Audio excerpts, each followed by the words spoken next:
Hello. Today I will be talking about color blindness and how our website is affected by it.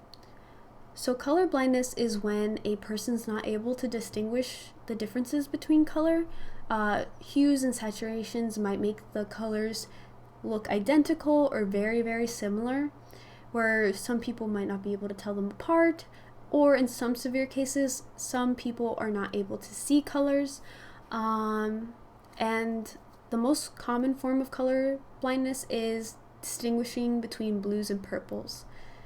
Color blindness is very common amongst males. About 8% of the male population around the world has a form of color blindness, which means about 108 users will have some form of color blindness, which is a very huge amount of the population, which is why we need to make our website a little bit more colorblind friendly and user friendly.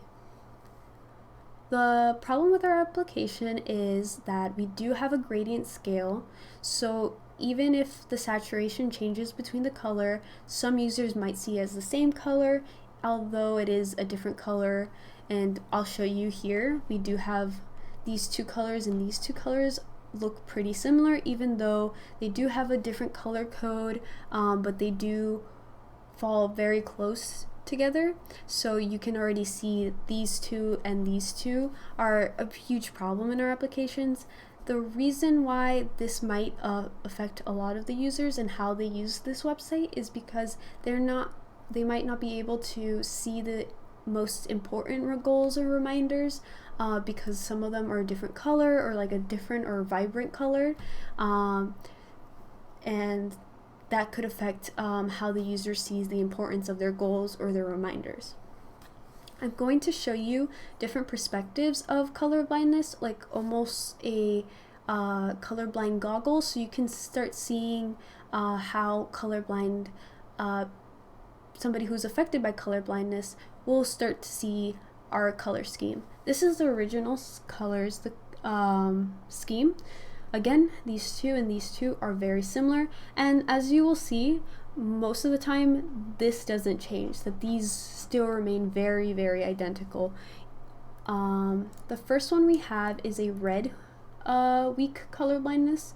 Almost all the red is gone, and you can still see these two and these two are very similar.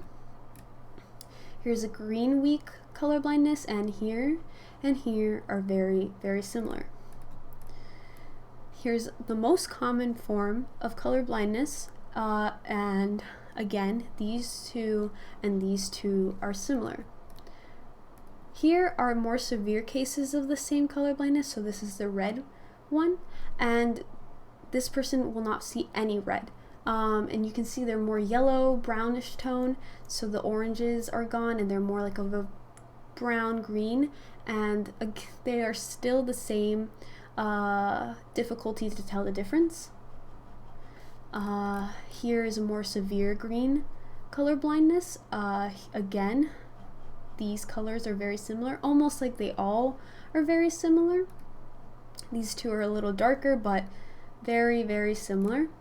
And here's a more severe blue color blindness, and here and almost here they're very similar, and these two are very similar. Here is a perspective of somebody that cannot see color, and it's very hard to tell the difference between these two and these two. Here is another perspective, less vibrant, but again, same problem. These colors are very hard to distinguish. As you can see, no matter which perspective, colorblind perspective you see it in, it's still bad. How similar these colors are, and even without any color blindness, these colors are very similar. So we have a problem where we need to change the color scheme to make it more colorblind friendly.